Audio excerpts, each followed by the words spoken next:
여러분, 여러분들은 삶에 일어나는 모든 것을 무엇과 연결 짓고 계십니까? 어떤 사람은 자기의 삶에 일어나는 모든 것과 돈을 연결 짓는 사람이 있을 겁니다. 또 어떤 사람은 나만 행복하면 돼. 이 땅을 살아가는 건 내 행복을 위해서 살아가는 것이다 생각하면서 자신의 행복과 연결 짓는 사람도 있을 겁니다. 또는 내가 이루고자 하는 어떤 성취와 연결짓는 사람도 있을 겁니다. 여러분들은 여러분들의 삶에 일어나는 모든 일들을 무엇과 연결시키고 계십니까? 바라기는 오늘 말씀을 통해서 또 오늘 이 기도를 통해서 하나님과 연결되기를 축복합니다. 우리 이 시간 우리는 주께서 가르치신 기도, 오늘 우리의 주소는 첫 번째 간구에 와 있습니다. 제일 첫 시간에 제가 말씀드렸던 것처럼 주님께서는 너희는 이렇게 기도하라 하시면서 우리를 주목시키십니다. 나 같은 죄인도 기도할 수 있다라고 기대시키십니다. 그 다음 우리에게 그 기도의 대상이 누구인지 주님께서 밝혀주시는데요. 주님의 첫 운이 그렇습니다. 하늘에 계신 우리 아버지요.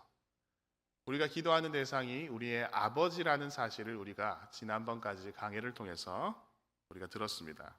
자, 오늘은 제가 일전에 한번 말씀드렸던 것처럼 그 내용으로 이제 들어오게 되었습니다.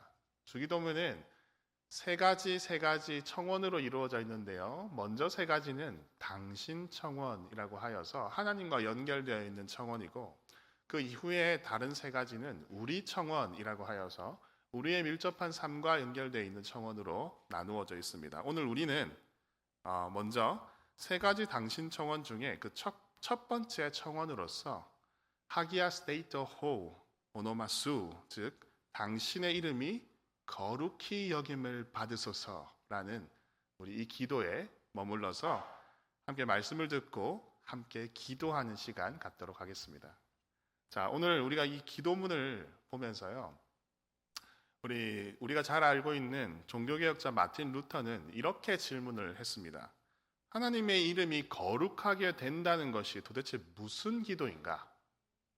주님의 이름이야 이미 거룩하지 않은가? 라고 이야기했습니다. 그리고 곧바로 루터는 이런 설명을 덧붙였습니다. 그분의 이름이 거룩하다는 데에는 재론의 여지가 없지만 그분의 이름을 사용하는 우리의 마음가짐이 항상 거룩한 것은 아니다라고 꼬집었습니다. 여러분, 하나님의 이름이 가장 먼저 그리고 가장 많이 선포되는 것이 바로 이 교회의 강단들입니다. 그러면 만약 이 강단에서 선포되는 말씀이 세상의 복과 세상의 번영과 세상의 성공을 약속하는 현대판 바알을 전한다면, 즉 하나님 아버지의 이름으로 그저 세상의 것을 얻어내는 주술처럼 사용하게 한다면 그것은 하나님의 이름이 모독을 받는 것입니다. 그런 점에서 저는 우리 교회가, 우리 복음 장로교회가 선포되는 모든 메시지가 주 예수 그리스도의 복음에 찰싹 달라붙어 있다는 사실이 얼마나 감사한지 모릅니다. 비단 목회자들뿐만 아니고 세례를 받은 모든 그리스도인이라면 누구나 하나님의 이름을 달고 이 세상 가운데 살아가는 사람임을 우리가 잊지 않아야 합니다. 자, 이것은 그리스도인으로서 뭔가 꼭 위대하고 엄청 대단한 일을 하라고 말씀드리는 것이 아닙니다. 청파교회를 담임하시다가 은퇴하신 김기석 목사님이라는 분이 계십니다. 그분이 자신의 설교 중에 어떤 칼럼을 읽은 이야기를 소개를 해주셨는데 그것이 제 기억에 많이 남습니다. 그래서 제가 한번 소개해드리고자 합니다. 하루는 어떤 여성분이 계셨답니다. 그 여성분이 목욕탕을 이제 가셨어요. 그래서 이제 탕 쪽으로 들어가셔서 이제 씻으려고 바가지를 좀 찾으셨답니다. 그런데 하필 바가지가 모두 사용 중이고 하나도 없더랍니다. 그래서 오늘 바가지가 없네, 사람이 이렇게 많은가 보다 하고 일단 그 샤워기 있는 쪽에 앉으셨답니다. 여기 앉아서 옆을 조심스럽게 보니까 한 아주머니께서 바가지 2개를 차지하고 씻고 계셨답니다. 그래서 그 아주머니께 이렇게 살짝 요청을 했답니다. 저기 아주머니, 여기 지금 주변에 바가지가 하나도 없네요. 혹시 괜찮으시면 하나 양보해 주실 수 있으세요? 이렇게 물었답니다. 자, 그러자 그 아주머니께서 목욕탕이 쩌렁쩌렁 울리게 고래고래 소리를 치시면서 남의 그 바가지를 가져가려고 한다고 막 화를 내셨답니다. 기분이 너무 나빴습니다. 그분은 기분이 너무 나빠서 얼른 자리를 옮겨서 얼른 씻고 탈의실로 나와버렸답니다. 기분을 망친 것이죠. 그리고 옷을 좀 이제 갈아입고 머리를 말리고 있는데 어디서 익숙한 목소리가 들렸습니다. 그래서 이렇게 보니까 목욕탕 입구에서 나오는 그 문 쪽에서 아까 그 바가지 아주머니와 어떤 다른 아주머니가 만나는 장면을 보게 된 것입니다. 그래서 그 어떤 아는 분이 그 바가지 아주머니께 이렇게 이야기하는 음성을 들었습니다. 아유 권사님 이러셨답니다. 아유 권사님 여기서 만나네요 이랬답니다. 그래서 그 바가지 아주머니는 어떤 교회의 권사님이라는 것을 알게 되었습니다. 그리고 그분이 계속해서 물었답니다. 이렇게 물었답니다. 지난주에 기도원 다녀오셨다면서요. 어떠셨어요? 이랬답니다. 그러더니 그 바가지 권사님이 정말 압권입니다. 이렇게 대답하셨습니다. 말도 마. 하늘에서 은혜가 막 쏟아졌어. 이랬답니다. 그 머리를 말리던 분이 이런 생각을 하셨답니다. 어떻게 하늘에서 은혜가 쏟아지도록 받으신 분이 바가지 하나 나눠줄 은혜가 없었을까라고 생각을 했답니다. 여러분, 우리가 일상 속에서 뭔가 위대한 일을 하라고 그리스도인으로 부르심을 받은 것이 아닙니다. 우리가 엄청 대단하고 나라를 구하는 일을 하라고 여러분들을 이 자리에 부르신 것이 아닙니다.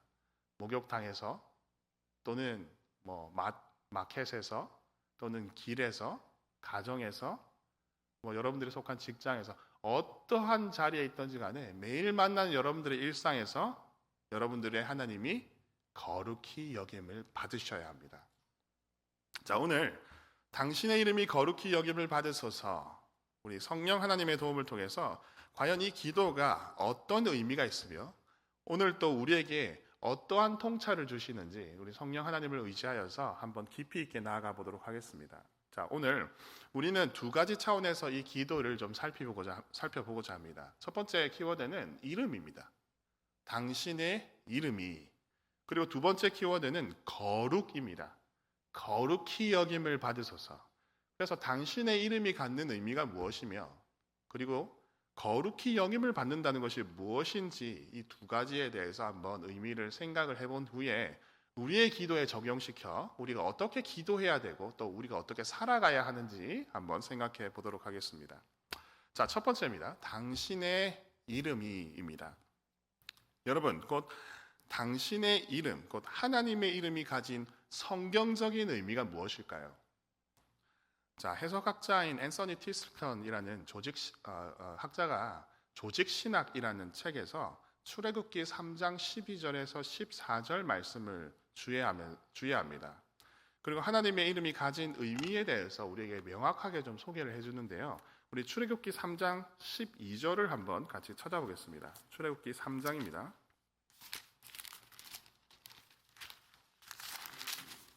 출애굽기 3장 12절을 보겠습니다.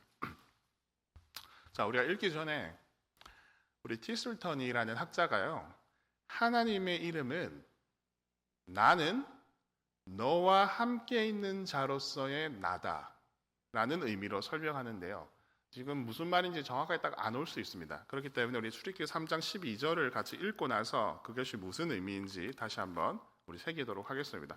우리 다 같이 한번 읽겠습니다. 시작. 하나님이 이르시되 내가 반드시 너와 함께 있으리라.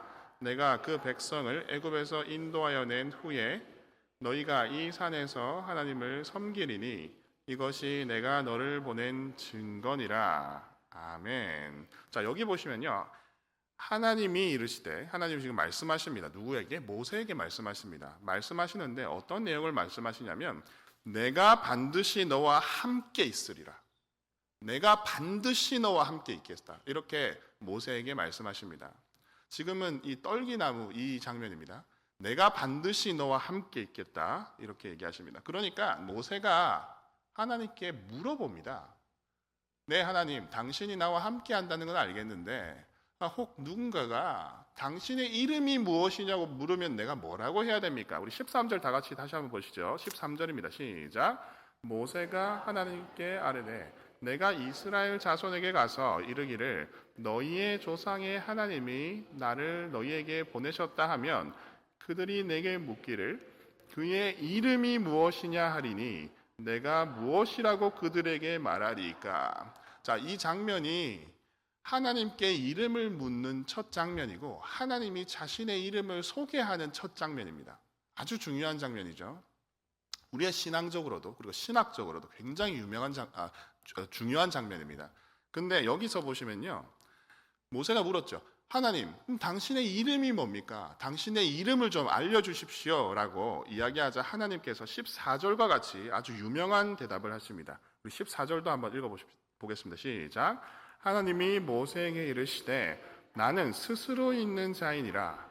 또 이르시되 너는 이스라엘 자손에게 이같이 이르기를 스스로 있는 자가 나를 너희에게 보내셨다 하라. 아멘. 자, 여러분 보시면요, 하나님이 자신의 이름을 소개하시는 최초의 장면에 하나님이 이렇게 소개하십니다. 우리 원어로 보면 에흐예 아쉐르 에흐예라고 되어 있습니다. 영어로 표현하면 I am who I am 이라고 표현합니다. 그리고 한국말로 표현하면 나는 나다 이겁니다. 나는 나다. 여기서 이제 번역을 할 때 나는 스스로 있는 자다 이렇게 표현했죠. 근데 실제로 그냥 굉장히 하드하게 번역하면 나는 나다 이렇게 표현할 수 있습니다.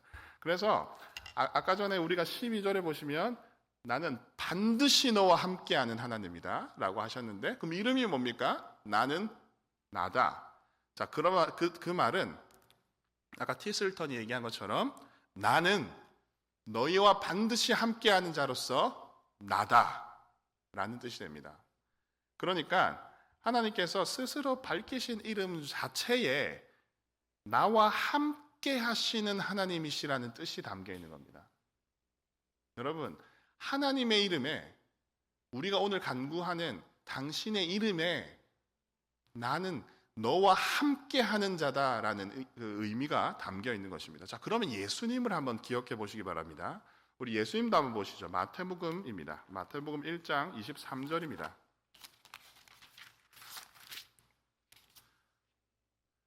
마태복음 1장 23절 말씀입니다. 우리 예수님의 이름을 좀 기억해 보시기 바랍니다. 자, 다 같이 읽어볼까요? 시작. 보라, 처녀가 잉태하여 아들을 낳을 것이요 그의 이름을 임마누엘이라 하리라 하셨으니 이를 번역한즉 하나님이 우리와 함께 계시다 함이라. 아멘. 자, 예수님의 이름에도 하나님이 우리와 함께 계신다, 임마누엘이라는 이름이 주어졌습니다. 예수 그리스도의 이름의 말입니다. 자, 그렇다면 성령님은 어떠실까요? 우리 요한복음 14장 16절로 가겠습니다. 요한복음 14장 16절입니다.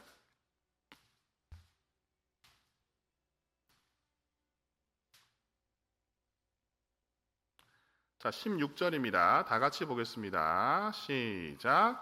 내가 아버지께 구하겠으니 그가 또 다른 보혜사를 너희에게 주사 영원토록 너희와 함께 있게 하리니. 아멘. 지금 예수님께서 성령님을 소개하시는 장면입니다. 근데 그 성령님이 어떤 분이시냐?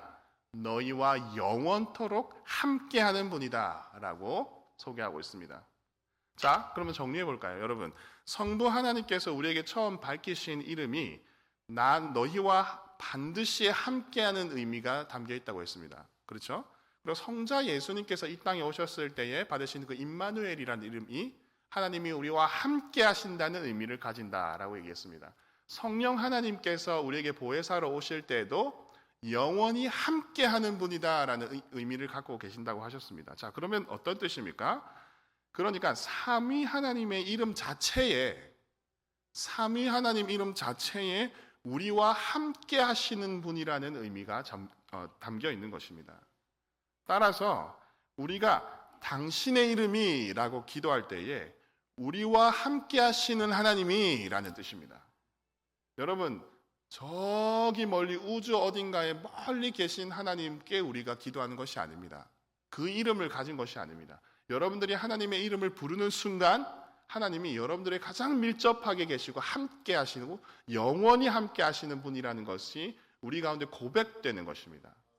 하나님의 이름을 부르는 순간 말입니다. 자, 그렇다면 우리가 거룩히 여김을 받으소서라는 것은 또 어떤 의미인지 한번 생각해 보겠습니다. 우리 자연스럽게 그러면 거룩히 여김을 받는다는 게 뭔지 생각해 봐야 되는데요. 여러분, 거룩이 뭘까요? 자, 우리가 성경에서 거룩이라는 단어를 만날 때 자동으로 떠올려야 되는 단어가 있습니다. 자, 다 같이 따라할까요? 구별입니다. 여러분들은 거룩을 읽으시면 구별됨, 구별하는 것이라고 딱 떠올리시면 틀리지 않습니다.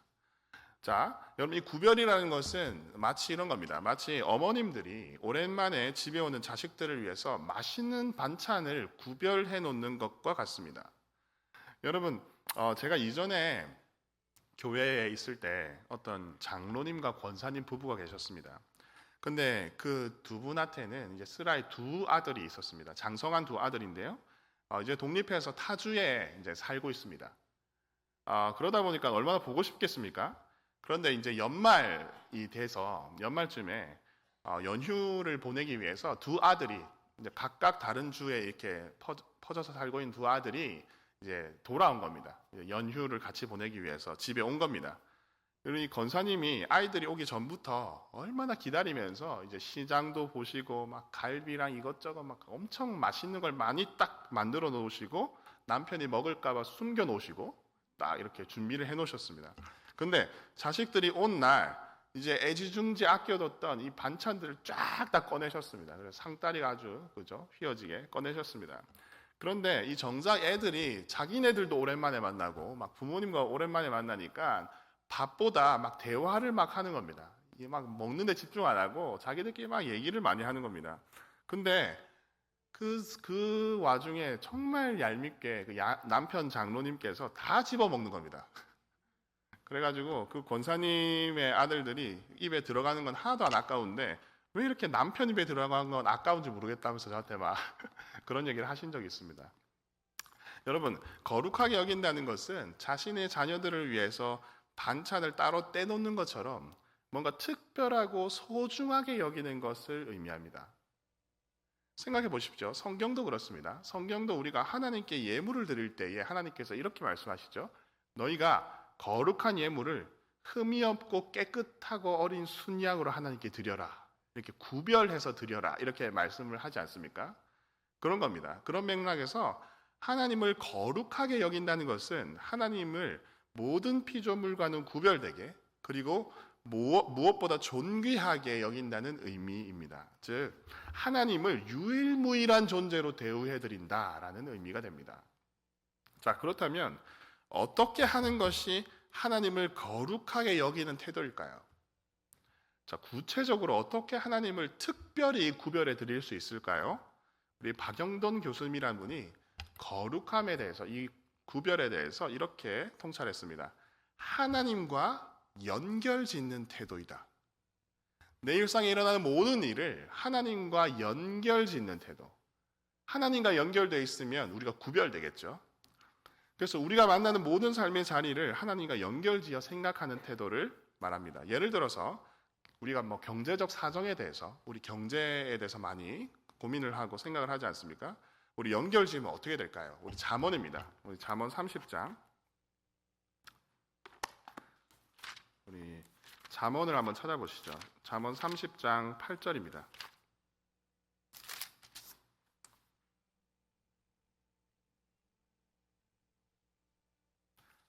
잠언 30장 8절에서 9절. 우리 두 절입니다. 잠언 30장 8절에서 9절. 우리 다 같이 한번 읽어볼까요?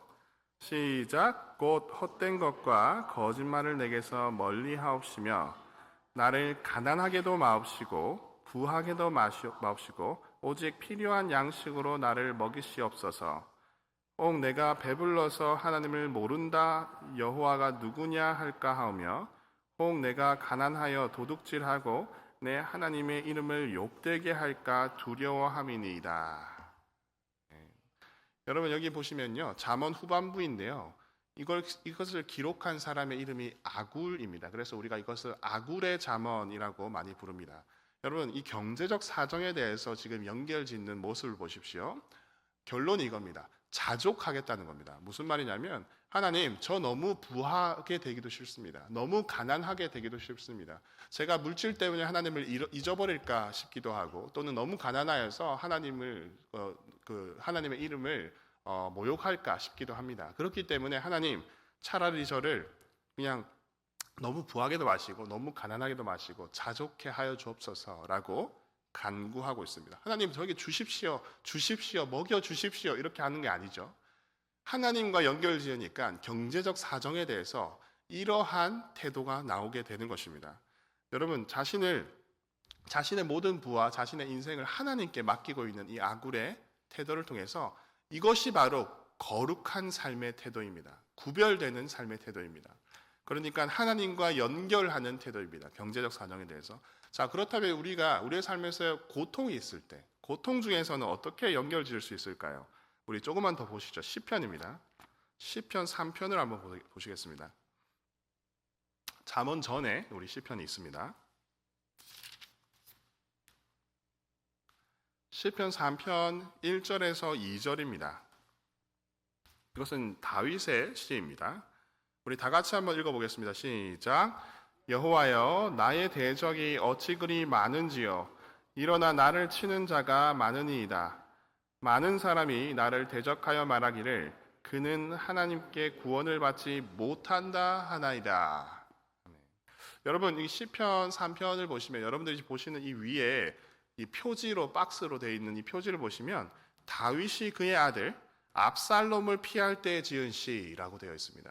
그러니까 쉽게 말해서 자신의 아들이 자기를 죽이기 위해서 쫓아오는 상황에, 쳐들어오는 상황에 자기가 성을 버리고 도망갔지 않습니까? 그 사무엘하에서 보면 그 도망갈 때에 그 심정을 담아두고 시를 지은 것입니다. 굉장히 고통 중에 엄청 힘든 상황 가운데 있죠. 여러분 자기의 아들은 자기를 죽이려고 이제 쫓아오고 대적들이 굉장히 많다고 우리 1절에 고백하고 있죠. 그런데 실제로 또 자기를 저주하는 자가 있었습니다. 막 돌을 던지면서 저주하는 시므이라는 사람이 있었죠. 다윗이 피난길에. 그러면서 다윗을 향해서 욕하고 저주하고 하는 장면이 우리 나오지 않습니까? 2절 보시면 너는 구원받지 못한다. 너는 하나님이 버렸다. 막 이렇게 저주하고 있죠. 그러니까 다윗이 지금 당했던 모든 심정을 이 시에 담아내고 있습니다. 그러니까 다윗은 자신의 심한 고통을 하나님과 연결지어 생각하고 있는 겁니다. 하나님과 연결지어. 여러분들이 어떤 고통 중에 있으십니까? 어떤 어려움 중에 있으십니까? 이 다윗처럼 하나님과 연결짓기를 축복합니다. 여러분 이렇게 아굴처럼 경제적 사정에 대해서 하나님과 연결짓고 다윗처럼 심한 고통 상황 속에서 하나님과 연결짓는 태도가 바로 하나님의 이름을 거룩히 여기는 것입니다. 여러분 복음서의 예수님을 한번 생각해 보십시오. 예수님의 태도도 그렇습니다. 예수님은 자신의 모든 상황을 다 하나님과 연결지어서 생각하셨습니다. 모든 것을 위의 것을 생각하셨습니다. 제자들은 땅의 것을 막 물어보고 말할 때도 막 예수님 떡 어디 있어요? 막 빵 어디 있어요? 이렇게 물어볼 때도 나는 생명의 떡이다. 하나님께서 어떻게 나에게 주시는지, 하나님께서 어떻게 우리를 공급해 주시는지 항상 예수님께서는 위의 것을 생각하셨습니다. 하나님과 연결지어 생각하셨던 것입니다. 그것이 바로 거룩입니다. 사랑하는 복음 장로교회 여러분, 그리고 거룩하게 구별된 성도 여러분, 당신의 이름이 거룩히 여김을 받으소서는 우리의 기도의 고백이면서 동시에 내가 그렇게 살겠다는 결단입니다. 즉, 내 삶에 일어나는 모든 일이 함께 하시는 하나님과 연결짓는 태도로 살겠다는 결단입니다. 따라서 당신의 이름이 거룩히 여김을 받으소서라는 간구가 이루어지기 위해서 저와 여러분들은 부단히 스스로의 삶을 거룩하게 연결지어야 합니다. 자, 오늘 여러분은 어떠한 기도의 제목으로 이 자리에 나오셨습니까? 여러분들이 직면한 모든 삶의 상황에서 함께 하시는 하나님과 연결짓고 하나님의 뜻 안에서 속히 응답받으시기를 축복합니다. 우리 함께 기도하겠습니다.